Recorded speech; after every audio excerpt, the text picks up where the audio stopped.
Okay.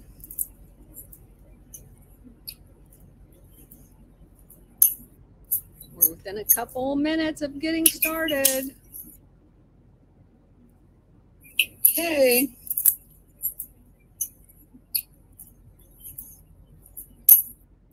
We're within a couple minutes of getting started.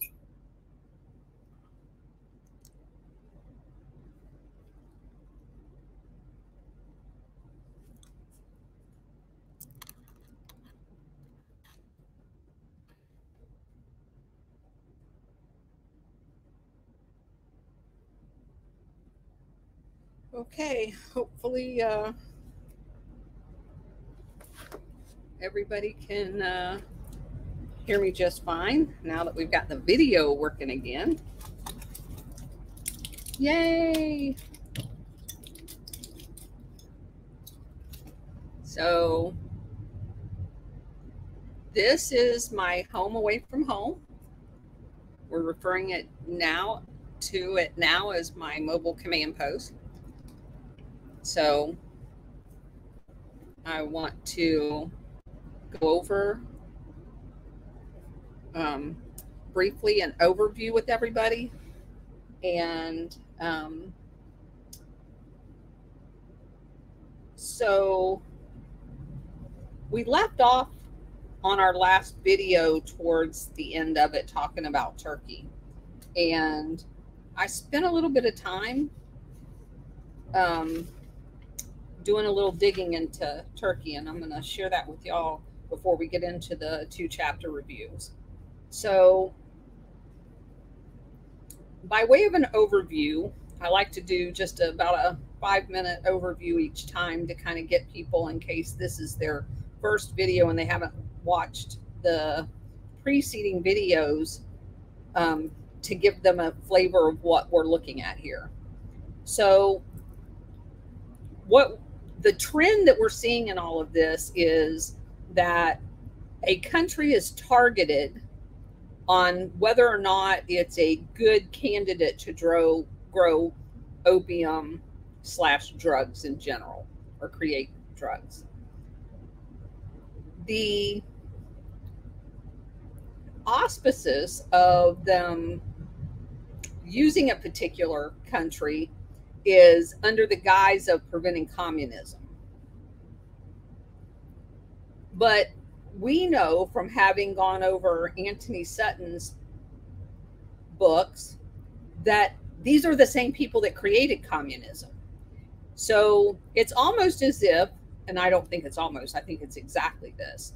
They created communism to be the big bad wolf.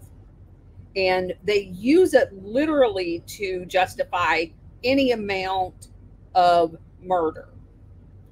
So once they set their sights on a particular country, there has to be a coup in order to unseat the current president or prime minister, because in general, they were there either hereditarily, as in a king, or via an election. And contrary to the save the democracy garbage, none of these people are for democracy at all. So the next thing has to be a coup. And just like it was done in Russia, Vietnam, Burma, Bolivia, Chile, and frankly all over Europe, in getting rid of the monarchies.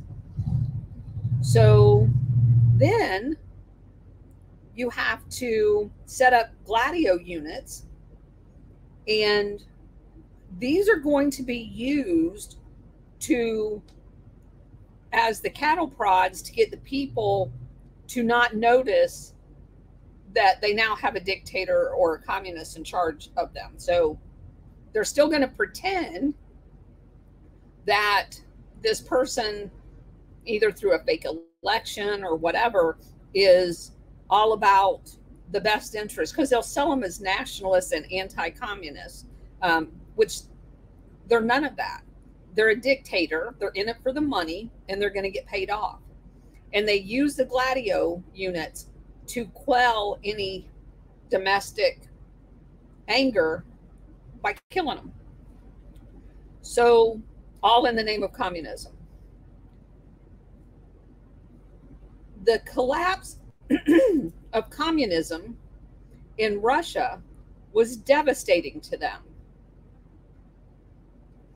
And for those of you who keep track of things, the collapse of communism in the Soviet Union happened in 1991. So I did a little digging around. And it just so happens that China was given most favorable trade status in 1993.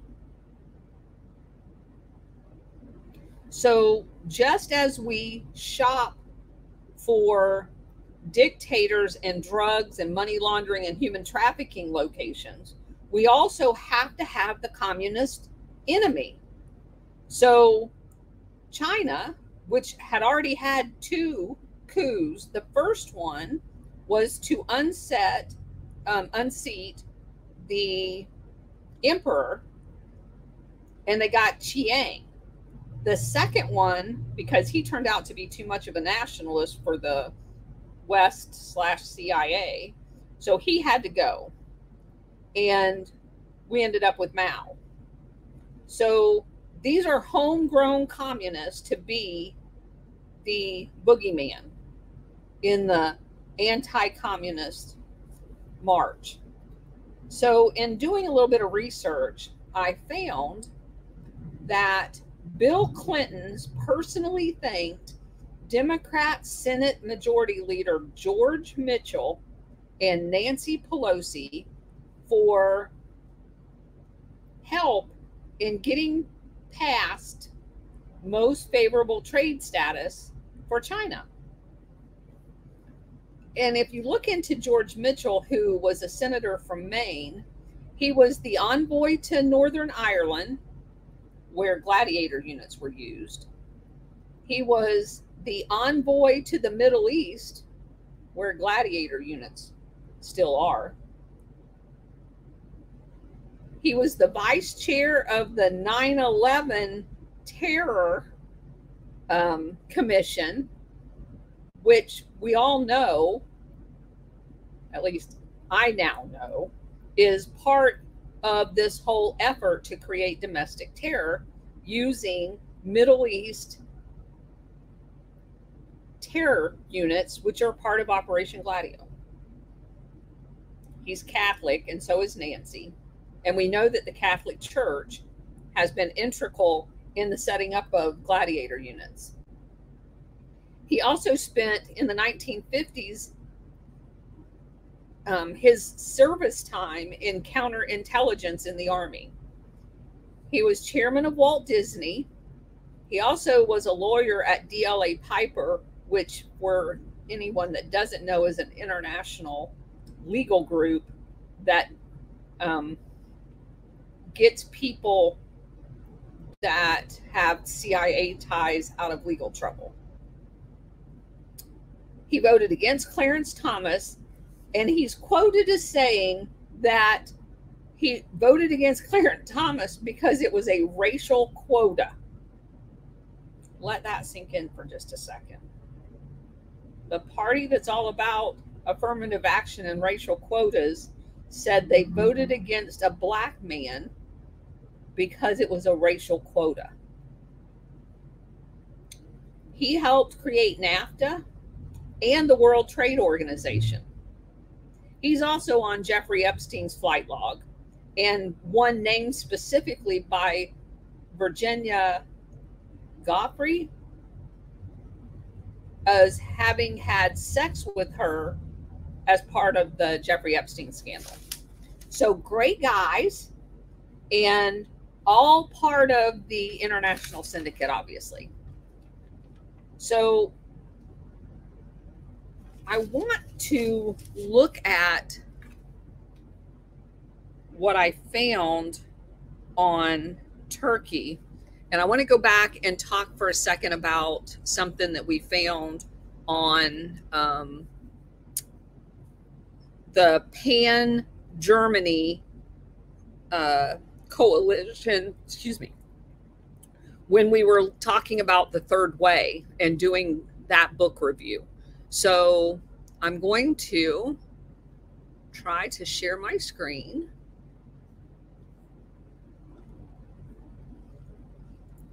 For a second.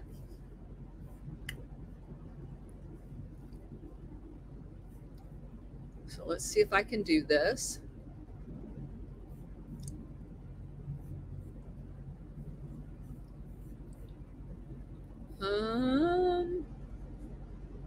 Oh, come on.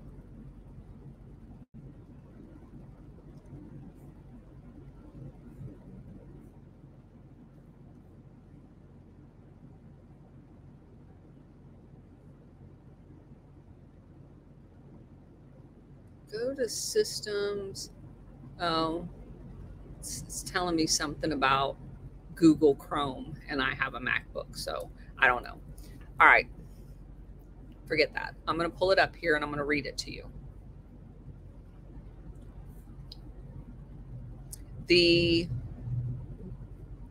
What I want to highlight is let's see, it lists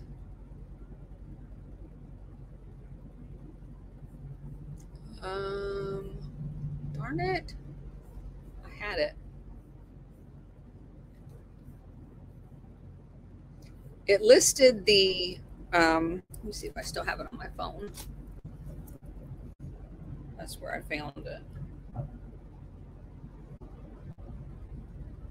It listed the 3 things that they have in common with, here it is.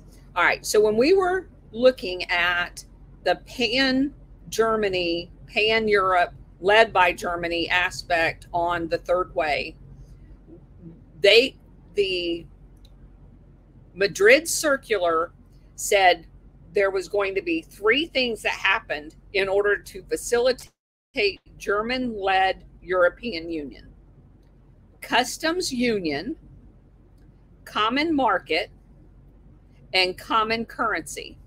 Well, guess what? The Gulf, it's the Gulf Cooperation Council, the GCC, published in 2001, and this has been a big project for Turkey. Turkey's been behind a lot of this, the GCC creation and getting everybody into it.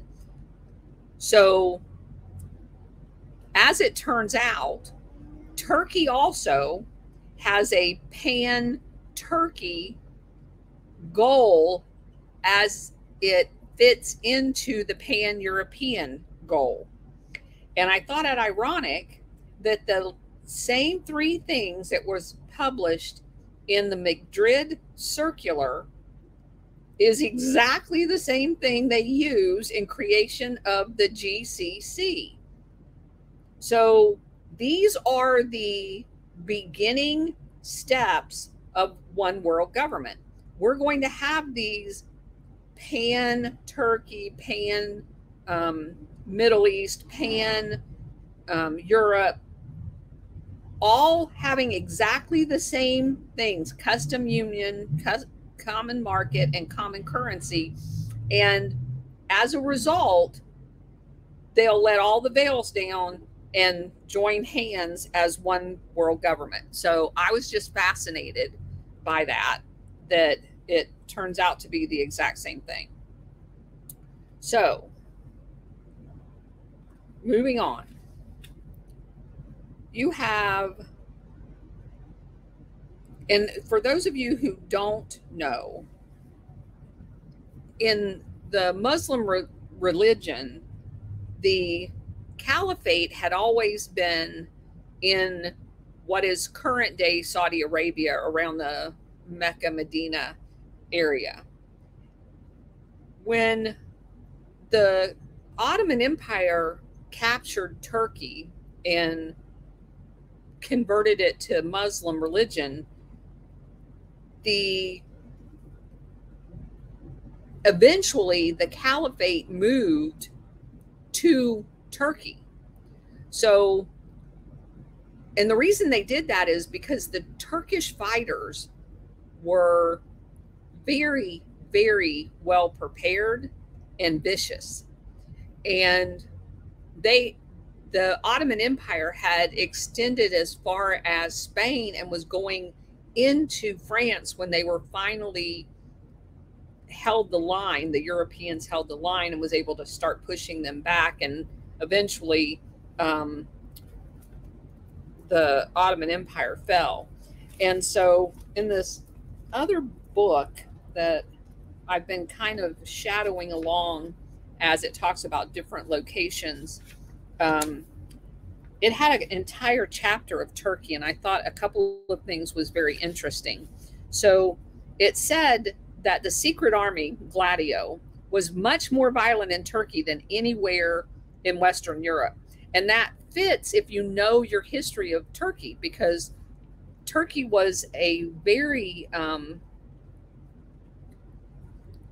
violent, but in a military sense, very successful fighters. So it talks about after the First World War that when the Ottoman Empire fell apart, in 1923, Turkey ended up being a quote unquote republic, and the majority of the population remained Muslim. However, let me point out something else for historical purposes. If you go back and you look at the map prior to the end of World War II, like from the 1900s into World War I, and then like the early 30s, before World War II, our world map looked completely different than it did after World War II. When I was getting my master's degree in strategic studies, it was pointed out to me, not by the instructor, but by a classmate that was a foreigner, that it appeared the national lines that were established on purpose dissected cultures. For example, Pakistan didn't even exist until after World War II. It's a country that was made up out of whole cloth. It, prior to World War II, was part of India and part of Afghanistan. So they cut part of Afghanistan off and they cut part of India off, and they say, this is now Pakistan. You get your own leader. What's interesting about that is exactly where somebody had to draw on a map. This is the boundary. This is the boundary over here. This is the boundary up here. And what do we know happened in Pakistan, both on the western border with Afghanistan? There's tribes and cultural entities that were divided. So on the eastern side next to India, the exact same thing happened. There could be family farms that had been in your family for 1,000 years, and there's now a line down it where half of you live in one country and half of you live in another country. And you get up to the top of it, Kashmir region, and they totally screwed that up. And that's why you have, that's where the majority of the fighting between India and Pakistan happens. And so what happens? Well, Pakistan ends up with nuclear weapons. India ends up with nuclear weapons. And who's selling them all of these munitions to keep fighting each other along these boundaries that are completely made up? They're artificial. Well, BlackRock, State Street, Vanguard, and all of the people before that. So this has always been the purpose of wars, is to facilitate more wars. And so the same thing happened in Turkey. You have the Kurds who, I mean, there's millions of them. When they redrew that whole area, they didn't create Kurdistan, which they very easily could have. Instead, they say, we're going to take this part of Kurds and we're going to put them in Syria. We're going to take this part of Kurds and we're going to put them in Iraq, where nobody likes them. And we're going to take this part of the Kurds and we're going to put them in Turkey, who hate them. And so constant war, constant needs of military weapons, and upheaval also creates refugees, which also creates kids without parents. So you see the whole thing, it just keeps repeating itself over and over and over. So one of the fallouts after World War I in Turkey is there ended up 2 million Armenians that was inside now the Turkish borders, and all but 200,000 of them were murdered by the Turkish government. And of course, they'd have killed every single Kurd if they could have.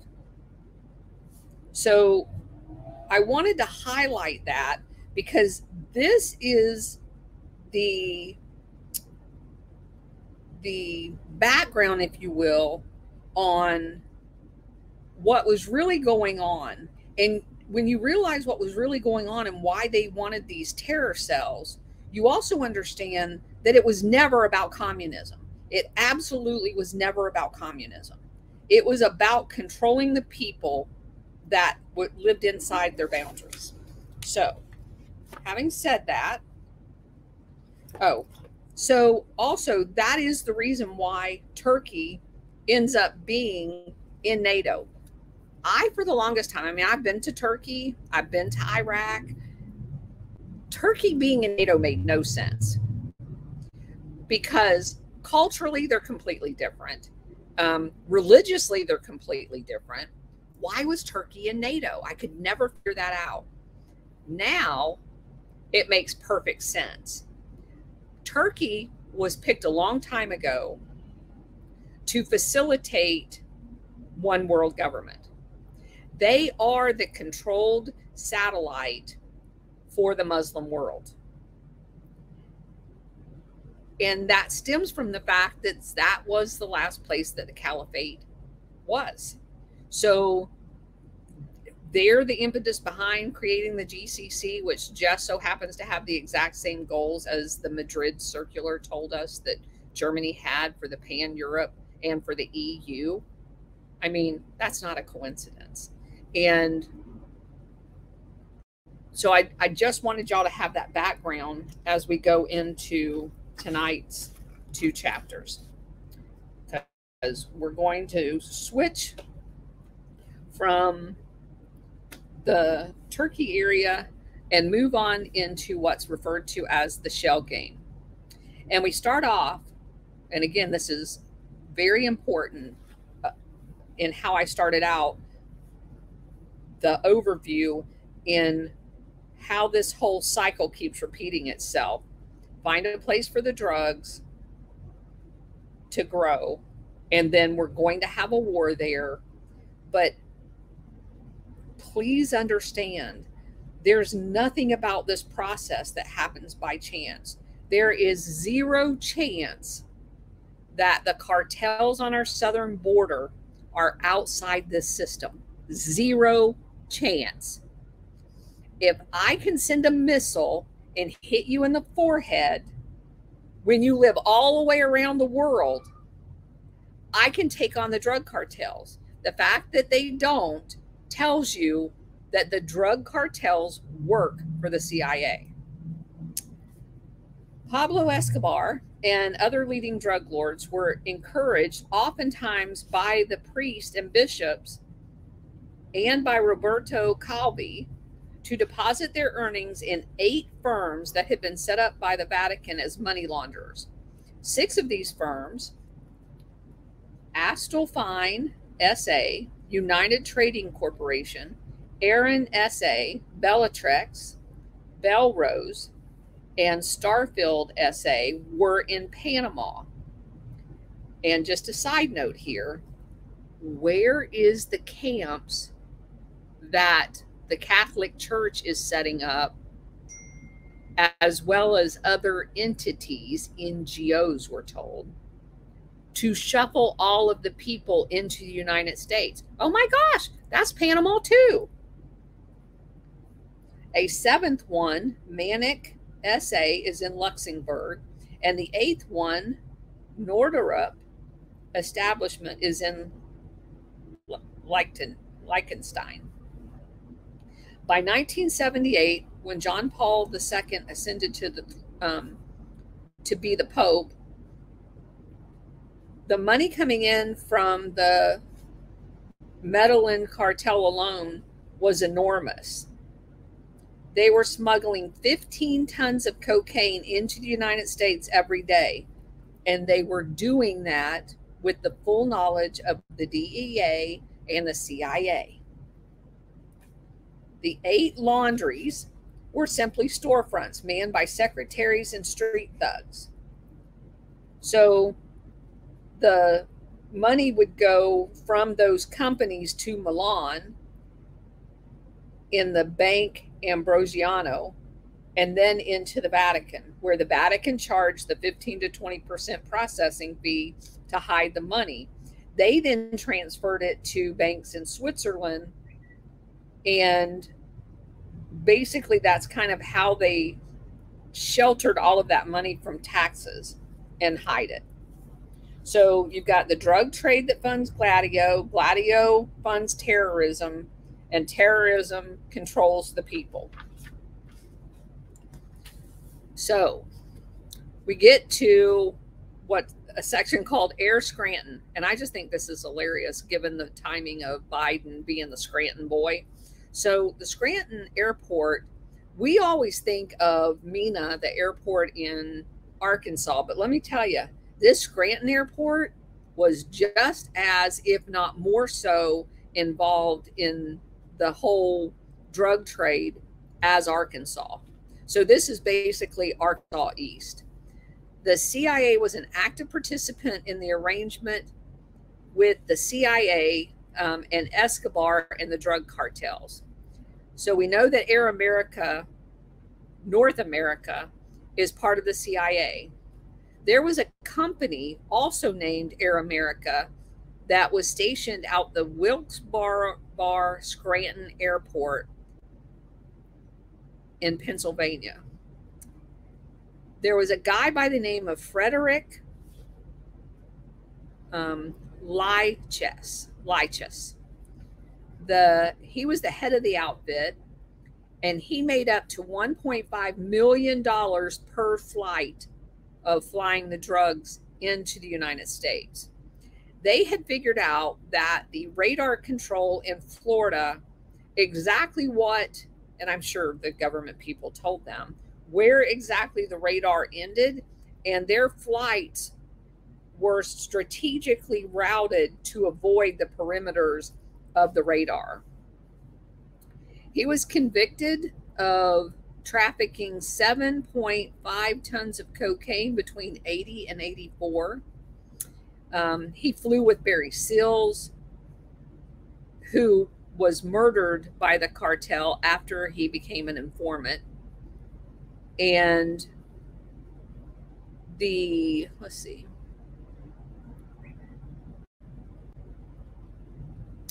The same plane that this guy flew was confiscated by the government once they convicted him.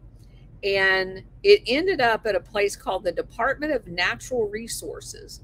It was retrofitted with recon equipment that was used to monitor everything about the George Floyd protests in Minnesota. It is now based in Minnesota. And they went to a lot of expense and trouble trying to renumber and rename that aircraft.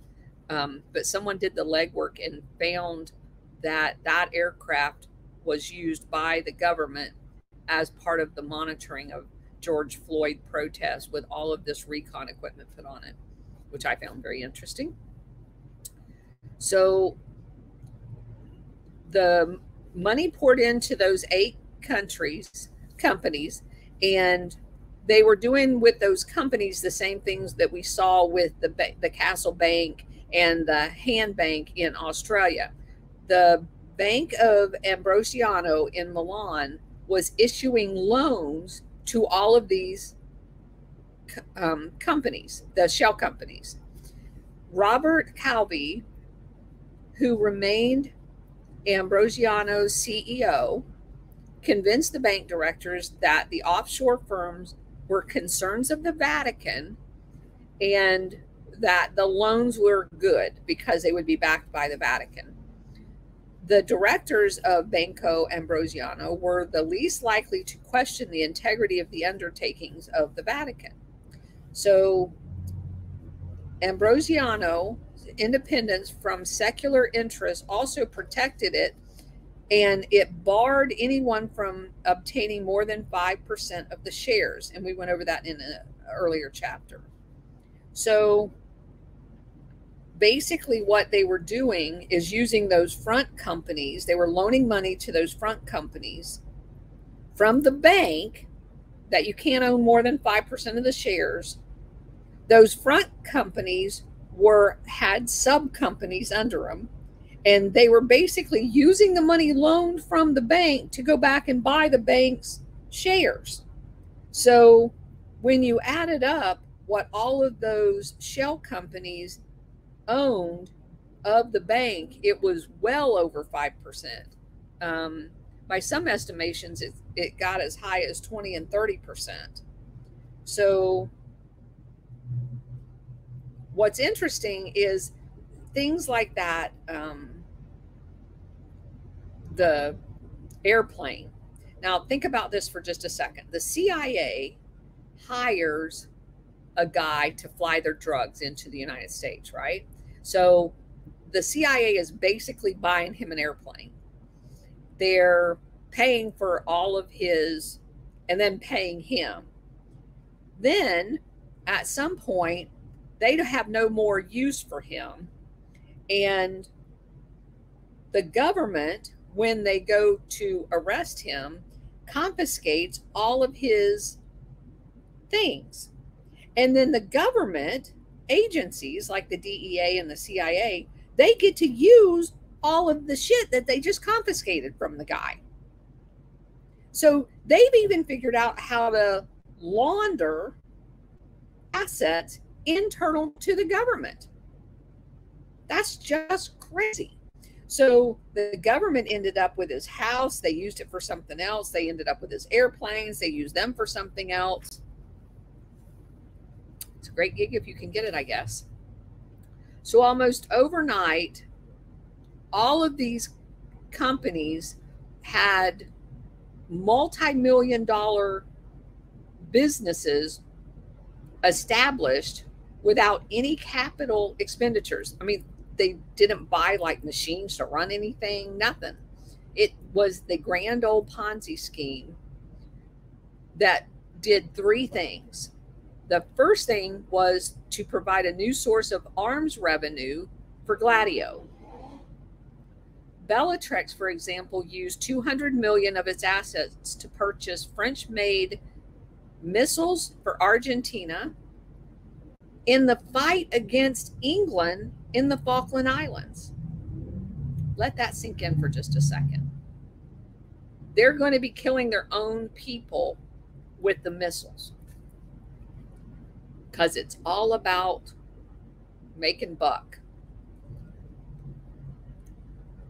Also, they supplied arms for Libya, Argentina, Nicaragua.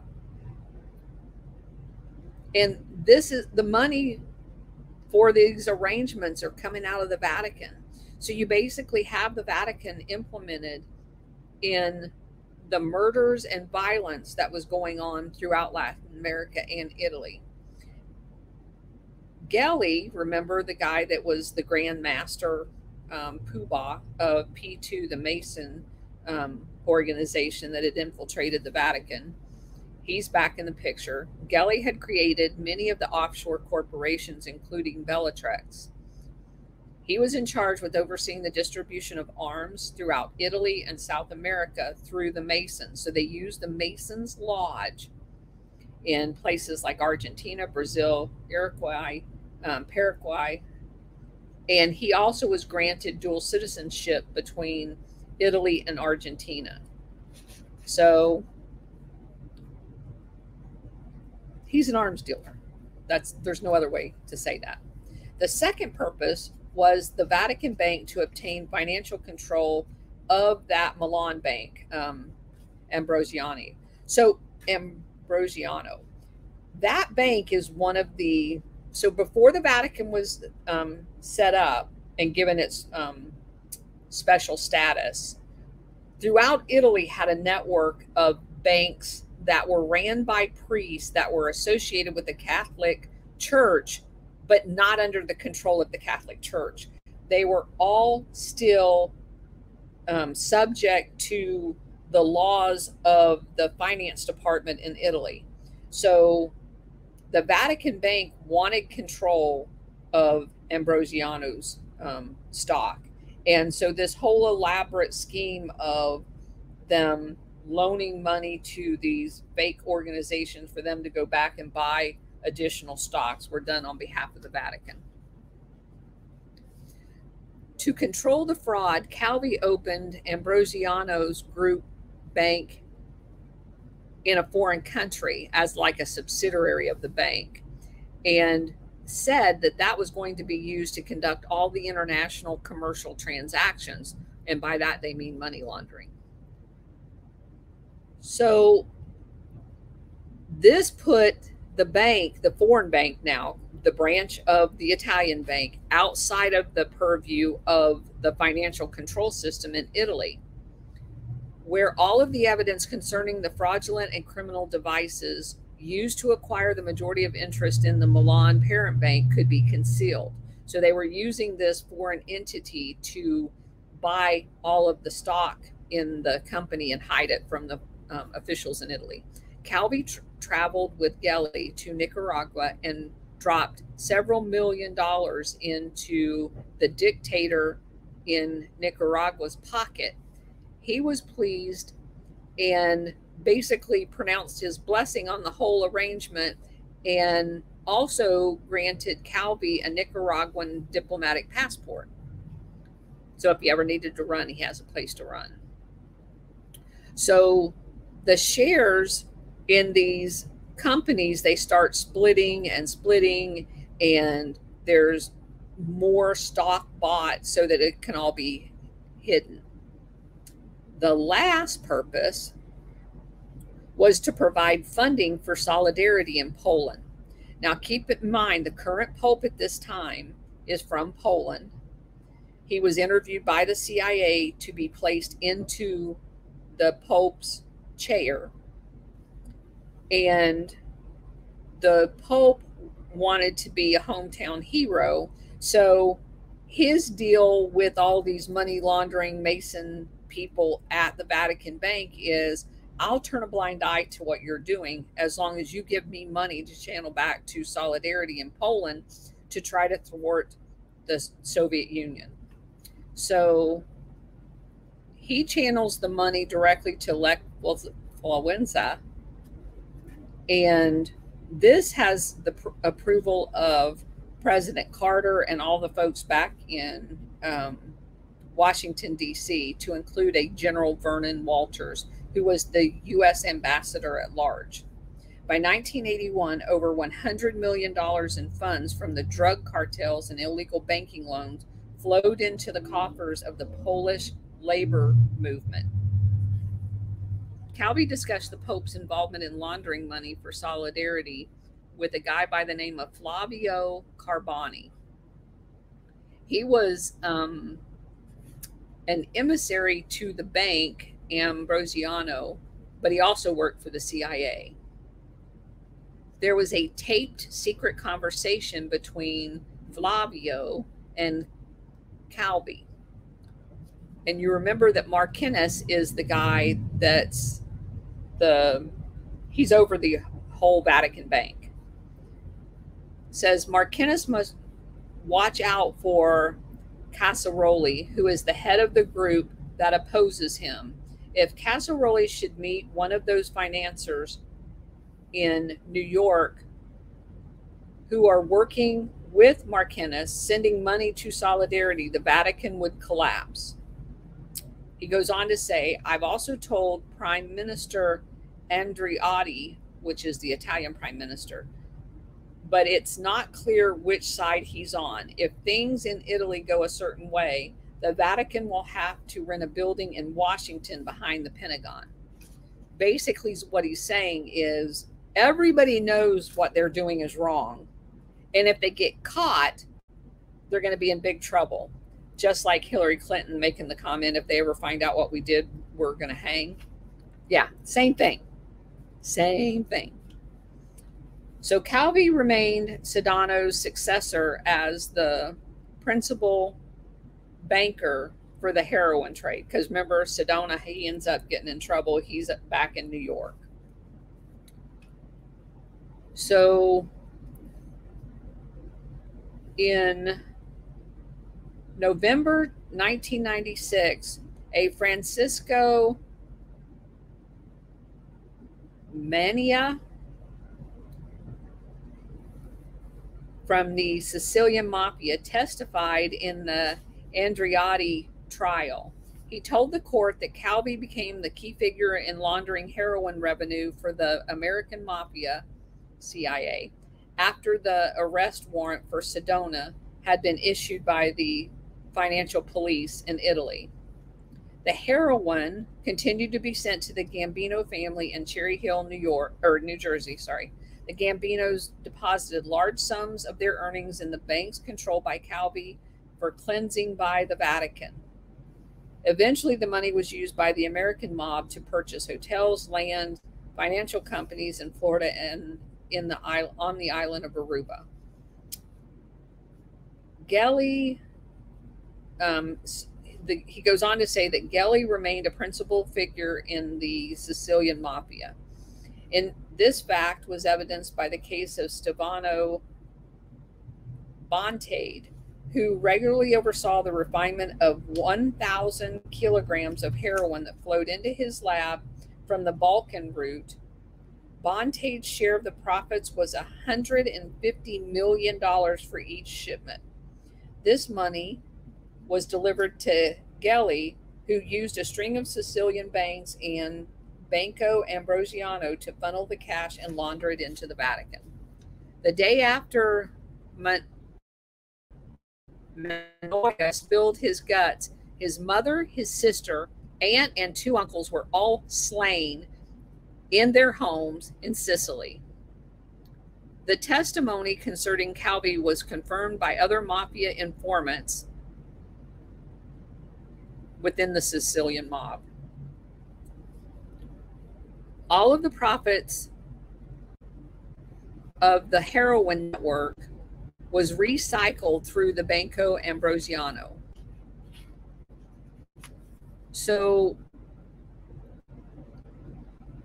we have DEA agents meeting with people and people with names like Garth Reynolds, an American that doesn't even exist, trading arms with this money, getting like rocket launchers. And if they're arrested, like this guy, supposedly Garth Reynolds, was arrested in Los Angeles in 1980, they just disappeared. They walk into the quote unquote criminal justice system, which is kind of an oxymoron. Criminal justice. There's justice for the criminal, just not the rest of us. And then they just disappear. So they're either murdered or funneled out of the country. I don't know. In June of 1978, a 12-man team from the Bank of Italy decided that they're going to go look at Banco Ambrosiano. And they spend months and months and months and nothing makes sense. So 6 months later, they issued a report that basically said not a whole lot. The report devoted more than 25 pages to the torturous relationship between Banco Ambrosiano and the Vatican Bank. And basically, it doesn't say anything. And I don't know if that's because they couldn't figure it out or because they're purposely hiding it. When the news of the report was leaked to the public, shares of Ambrosiano fell 30% on the Milan exchange. It also garnered the attention of the financial police. The new investigation, headed by a judge, Musi, prompted Calvi to move the base of his international operations even deeper into the heart of Latin America. In 1980, he opened Banco Ambrosiano in Buenos Aires. Italy's treasury minister met with the Casaroli, who was the Vatican Secretary of State. And the Vatican Secretary of State, we learned, is the guy that's over the Vatican Bank, to urge the severance of all ties between the Pope and Calvi. Casaroli presented these concerns to the Pope, but so much money was pouring into the Vatican and solidarity in Poland that John Paul II opted to ignore the warning. Matters beyond the control of Calvi, the CIA, and the Vatican also served to undermine the shell game. In 1979, the interest rates obviously went sky high, and it made it difficult to obtain money for the loans. So you have the board members begin to demand definite proof from Calvi that the Vatican maintained control over these 8 ghost companies. The situation worsened as the dollar rose sharply against the lira. By 1980, after the financial police uncovered illegal capital exportation, bank documentation forgery, and fraud, Judge Musi ordered Calvi to surrender his passport and warned him that criminal charges was on the way. But he gets his passport back and travels to get a bailout from the Arabs. But he thinks he has it, but he doesn't. That he never gets that money. So you have a group of shareholders in Banco Ambrosiano who writes a long letter to John Paul II. He basically ignores them. Again, he knows exactly what they're doing. He wants his money for Poland. He's going to ignore everything else. So he neglects to even give them a reply. Marcinkus, but what he did do then was he promoted Marcinkus to basically be the governor of Vatican City, in addition to still being in charge of the bank. So the guy that's running his whole money laundering operation, when outside people said, hey, can you check and see if this is all legitimate? Instead of figuring out that it's all going to come down on their head, he goes ahead and promotes the guy who's been in charge of all of it, who killed the guy that he replaced. So and he did it on the date, the 3rd year anniversary of them killing John Paul I. That's just mind-boggling to me. One must realize that the Pope was aware that Marcinkus was the principal player in the $1 billion counterfeiting security scam that collapsed the Banca Privata, which we talked about 2 times ago. He was also a Mason in P2, also involved in the strategy of tension, or Operation Gladio, and remember the Aldo Moro affair, because he had that guy assassinated. And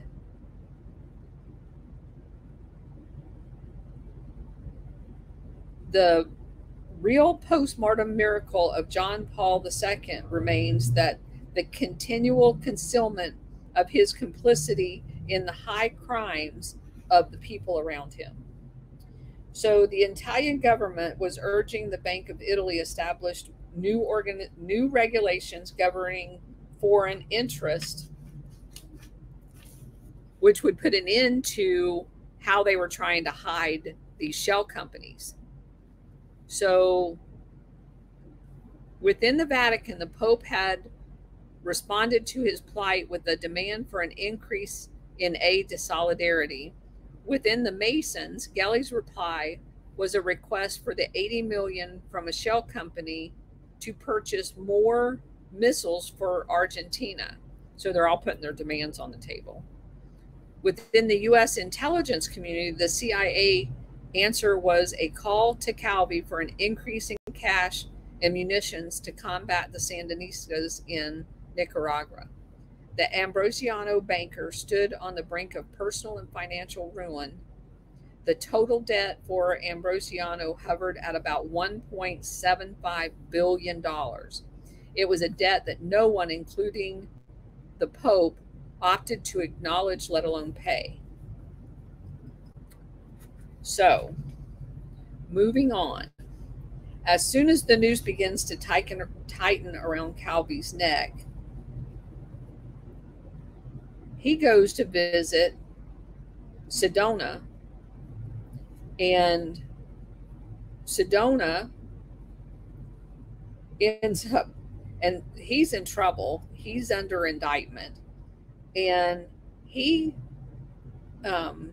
comes up with a disguise to head off to Vienna, where he's not supposed to be, because he has a $3 million bail bond, and he basically is going asking people. He's just absolutely sure that all these people that he's been helping all these years is going to help him, and when none of them comes to his aid, he decides to stage his own kidnapping, to include allowing a guy to shoot him in the leg. Well, they write a ransom note. Everybody realizes it's all a big scam, and the whole thing unravels. And he ends up, they make a deal with him. Gelli comes and tells him to come see him. He goes to see Gelli. Gelli says, hey, go back home to the United States. I got it all taken care of. I'll have some people from the Catholic Church come testify at your trial. That'll let you off. It's not a big deal. So Sedona goes back home to the United States, only to find out that Gelli lied to him. He's not sending anybody there. There's not going to be any help. And so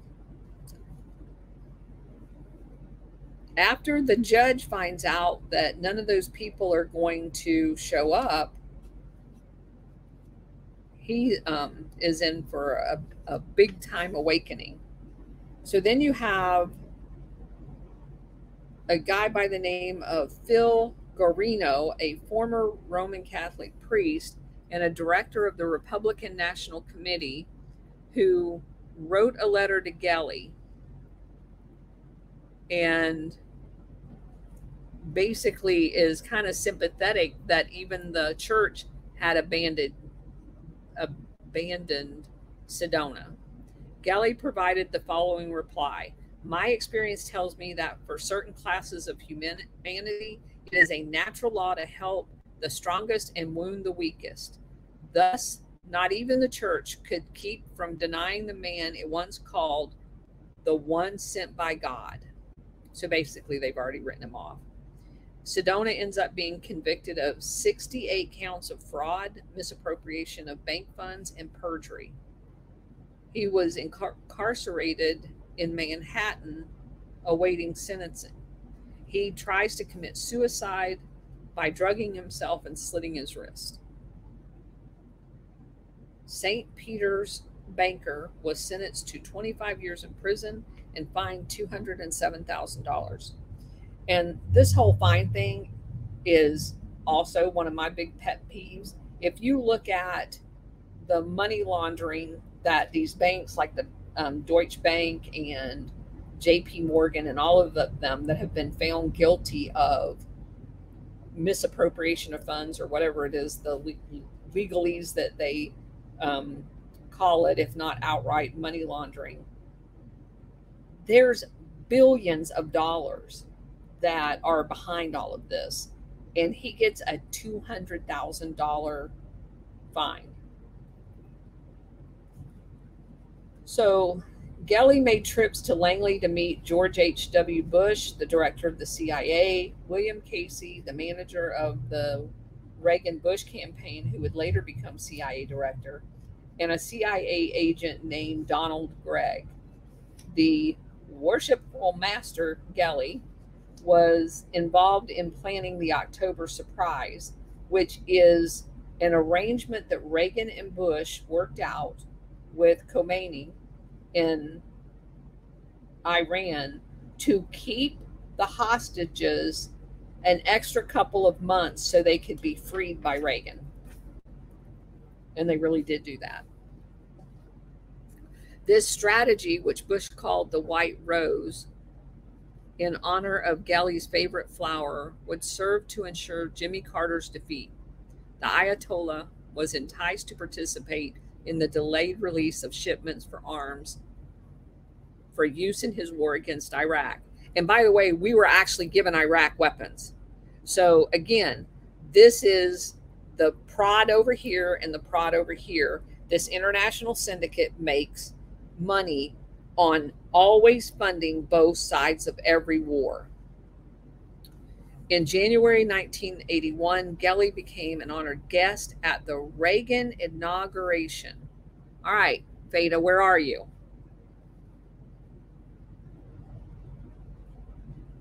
Another Ronald Reagan thing. After the celebration, his lodge received a gift of $10 million from the CIA. So, knowing that the Sedona's kidnapping was a hoax, the Sicilian police began to question the doctor that had been supposedly in charge of Sedona while he was in Sicily.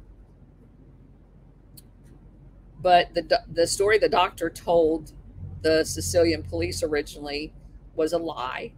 And so they created a summons from Gelly, and a Miceli Crimi was indicted for being a member of the mafia and for participating in the bogus kidnapping. The good doctor testified against Johnny Gambino, Rosio Spatola, Vicenza Spatola, and 72 other mafia that were involved in the plot. In 1981, the police raided Gelly's villa, where they found the official membership list of the P2, which is the Mason Lodge, 426 incriminating files on leading Italian figures and top secret government reports. Within the office of Gelly's mattress factory, because, you know, every mafia don has a mattress factory, the Italian police uncovered evidence showing that the Mason master had been the puppet master of a strategy of tension, which, Operation Gladio, which had resulted in 356 people killed and over 1,000 injured. Warrants were issued for Gelly's arrest, but the worshipful master was not anywhere in Italy. He had already fled to South America. Why? Because somebody tipped him off. By the end of April 1981, the Trapani mafia based on the west coast of Sicily had a problem. Their lawyer, Messina Denaro, was a fugitive from justice. He had been safeguarding all of their heroin trade, which the amount that was in his possession was $6 million. The money had to be moved to an undetectable location before the police found it. The Trapanis flew to Rome, and they handed a suitcase of cash to their old friend Archbishop Marcinus, the Vatican bank guy. It was late at night, but the Vatican banker was pleased to make the deposit. Conducting business as usual, Marcinus did not appear concerned over the fate of Sedona, the flight of Gelli, or the plight of Calvi, nor was he flustered about the arrest of Massimo Spada or Menini, who used to work for the Vatican Bank. His composure in the face of the worsening conditions engulfing the Vatican Bank may have been due to his awareness that a plan was in the works to deal with John Paul II, who had become a primary cause of setbacks with Operation Gladio. And that's the end of the current chapter that we're on. So we're going to break for the evening, and we will resume our next one. And y'all are going to definitely want to be around for that, because that's chapter 15, the title of which is The Pope Must Die. Another one. So when I read that earlier, my first response was, another one bites the dust. Not that I'm trying to make light of that, but when you play with fire, chances are you're going to get burned. And that's kind of what happens with all of this as it relates to this Operation Gladio. The people that have been involved in this is just, I mean, it's over the top. It's just over the top. So anyway, I'm going to run out and watch some more cars this evening, race up and down the road. But I've also thought about bringing the Colonel's Corner out actually to the corner of Highway 90 and the Veterans Avenue, and see if we can't watch some of the cars. And I'm going to try to do that tomorrow. Don't know when, but I will definitely post it on Truth Social before we go live, so everybody can come over and watch us and all of the cool cars racing up and down the road. Thanks for tuning in. See you next time.